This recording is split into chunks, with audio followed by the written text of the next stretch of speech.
December of 2017, there is a new fuel tank access port which is installed in all the XE series bodies. The purpose of this video is that the current build manual does not have the installation instructions on how to put this port in, so we're going to go through that really quick to give you the directions on that. So the way you see this port in this fuel cell is the way you would receive it. The receiver port has already been epoxied in. So the process would start with you drilling all your access holes into the fuel cell. Once all those holes have been drilled, through this porthole you can get into the interior, clean the tank out and get all of your debris out before installing the port. So next we'll show you how to install that port. Ta-da! Port cover is put into the kit. This is the cover that will fit against that receiver you've seen in the tail end of the fuel cell itself. There's an O-ring groove that this is going to seal the fuel cell up with that goes into this lid. So the large O-ring is going to come with it as well. But to install this, you're going to want to take some grease, and it can be just regular wheel bearing grease, and just put a couple of dabs around the perimeter where the O-ring sits in prior to installing the O-ring.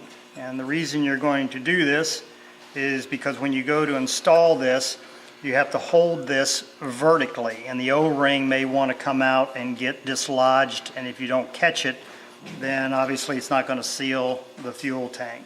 So this will hold it in place. So we've got, it doesn't take a lot, just regular wheel bearing grease will work.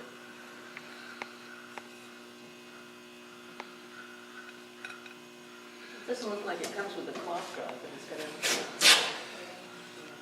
So that should hold it in place, and this way you can hold it vertically or even upside down and the O-ring won't come out. So now we can take this over to the fuel cell and install it. Now the bolts, there's 12 AN3 H4A. Make sure you use the proper bolts. The heads are drilled in them because you're going to lock wire these when you're all done.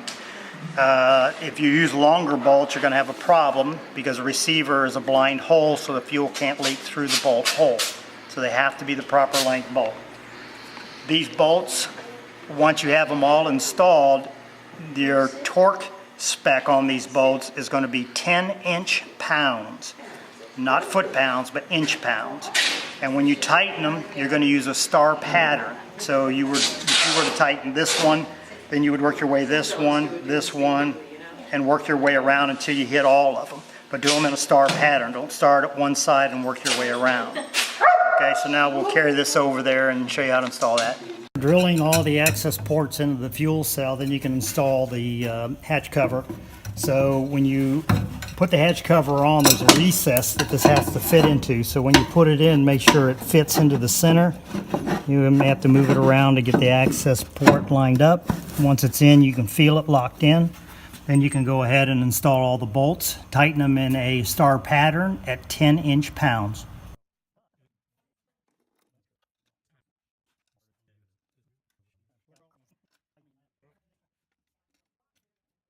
Alright, so after all the bolts are in and tightened, then you want to lock wire them together 2 by 2 by 2. This is an example of how to lock wire them together. So that way it's impossible for them to back out.